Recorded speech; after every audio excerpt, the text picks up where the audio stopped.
Барлықтарыңызға сәлем. Бүгін сіздерге мампур деп аталатын тағамның рецептісін ұсынбақпын. Бұл тағамды басқа жерлерде жаппасай деп те атайды екен. Бұл жерде мен мамамның дайындау әдісі бойынша жасадым. Видеоны соңына дейін көріңіздер. Каналыма тіркеліп лайк басып қоюды ұмытпаңыздар.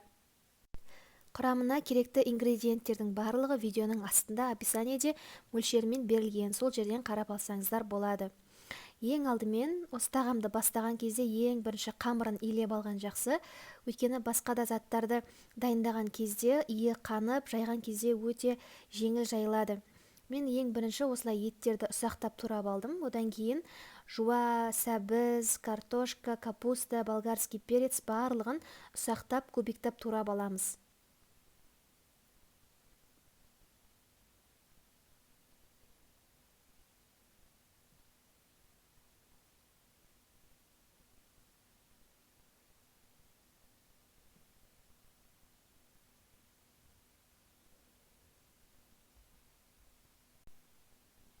Неке мен барлығын кубиктап ұсақтап турап алдым.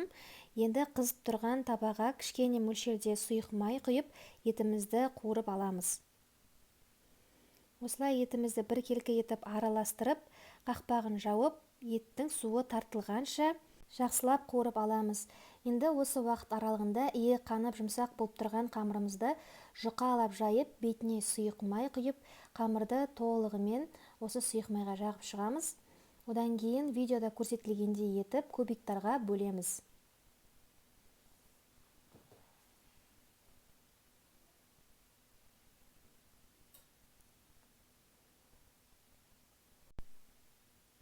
Мінекей менде етімнің суы толығымен тартылды. Одан кейін жуаны салып, қызарғанша қуырып аламыз. Одан кейін қуырылғаннан кейін барлық ингредиенттерді бірден осы табамызға салып, қалауымызша дәмдеуіштерді, тұз бұрышымызды қосып жақсылап араластырамыз.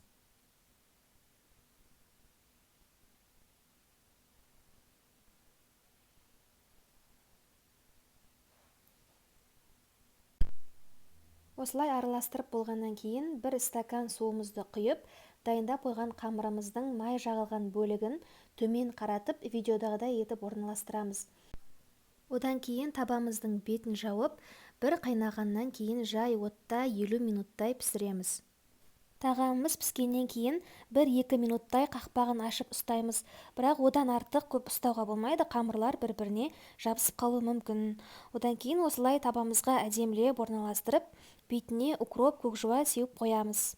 Біздің тағамымыз осындай түрі әдемі, дәмді және де тойымды болып шығады. Сіздерге де осы рецептмен дайындауға кеңес беремін.